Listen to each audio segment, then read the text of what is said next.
என் இனிய உறவுகளே, இன்று ஒரு கதை உங்களுக்காக. கொன்றை வேந்தன் என்ற தொடரில் ஏவா மக்கள் மூவா மருந்து வெள்ளிக்கோயிலூர் என்ற சிறிய ஊரில் மாதவன் மற்றும் கற்பகம் என்ற வயதான தம்பதியினர் வாழ்ந்து வந்தனர். மாதவனுக்கு சொந்தமாக ஒரு சிறு பனை ஓலை கூரை வேய்ந்த கடை இருந்தது.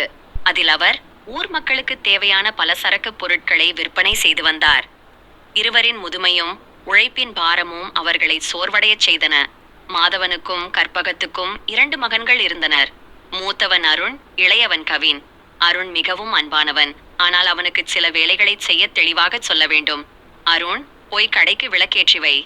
அருண், தண்ணீர் பானையை நிரப்பு என்று கற்பகம் ஒவ்வொரு முறையும் நினைவுபடுத்திக் கொண்டே இருக்க வேண்டியிருந்தது. அருண் தன் தாயார் சொன்னதும் செய்வான். ஆனால் சொல்லும் வரை அமைதியாக அமர்ந்திருப்பான்.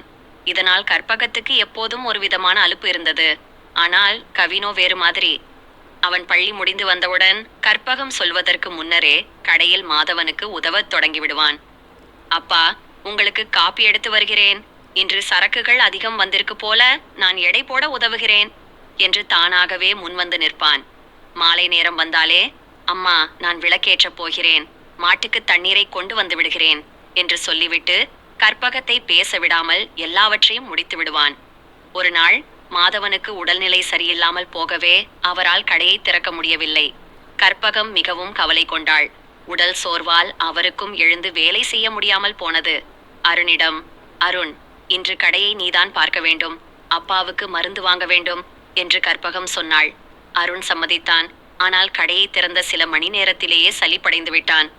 அம்மா வந்து உதவி செய்ய மாட்டாளா என்று காத்திருந்தான். ஆனால் கவினோ அவன் தாயார் சொல்லாத விஷயங்களையும் செய்தான். அதிகாலையிலேயே அருகிலுள்ள கிராமத்துக்கு ஓடிச் சென்று பச்சிலை மருந்துகளை வாங்கி வந்தான். தந்தைக்கு கசாயம் போட்டுக் கொடுத்தான். அதன் பிறகு கடையின் பின்புறம் அடுக்கி வைக்கப்பட்டிருந்த சரக்குகளை மாதவன் கேட்டுச் சொல்வதற்கு முன்னரே அவற்றின் விலைகளை எழுதி கடையின் முகப்பில் நேர்த்தியாக அடுக்கி வைத்தான். கற்பகம் தன் கணவரை கவனித்துக் கொண்டிருந்த போது கவின் உள்ளே வந்தான். அம்மா, கவலைப்படாதீர்கள், கடையை நான் பார்த்துக் கொள்கிறேன். மேலும் உங்களுக்கும் அதிக வேலை வேண்டாம் என்று நான் சமையலறையை சுத்தம் செய்து காய்ச்சாத பாலை காய்ச்சி வைத்திருக்கிறேன். நீங்கள் இப்போது ஓய்வு எடுத்துக் கொள்ளுங்கள் என்று ஆறுதலாகச் சொன்னான். கற்பகத்தின் கண்களில் நீர் நிறைந்தது. கவின் ஒரு சின்ன பையன்தான் என்றாலும் அவன் ஒரு பெரிய மனிதனைப் போல செயல்பட்டான். எந்த எதிர்பார்ப்பும் இல்லாமல் சொல்ல கேட்காத பிள்ளையாக தன் பெற்றோர் சோர்வடையக்கூடாது என்பதற்காக அவன் உழைத்த உழைப்பு கற்பகத்தின் மனதில் இருந்த அனைத்து சோர்வையும் முதுமையையும் நீக்கியது. மாதவனுக்கு சரியான கவனிப்பு, கடைக்கு கவின் தந்த உத்வேகம், கற்பகத்துக்கு கிடைத்த ஓய்வு என எல்லாம் மாதவன் குடும்பத்தில் புத்துணர்ச்சியை கொடுத்தது. மாதவனும் விரைவில் குணமடைந்தார். கற்பகம் தன் கணவரிடம், நம் உடலை தாக்கும் நோய்க்கு மருந்து இருக்கிறது, ஆனால் நம் மனதை வாட்டி எடுக்கும் கவலைக்கும் முதுமைக்கும் மருந்து என்னவென்று தெரியுமா? அதுதான் நம் கவின் போன்ற ஏவா மக்கள். அவர்கள்தான் நமக்கு கிடைத்த மூவா மருந்து என்று நெகிழ்ச்சியுடன் கூறினார். நீதி, பணமோ ஆடம்பரமோ முதுமையை தடுக்க முடியாது.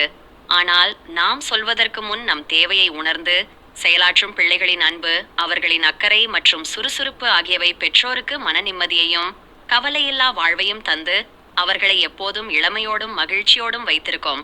என்ன கதை பிடித்திருக்கிறதா?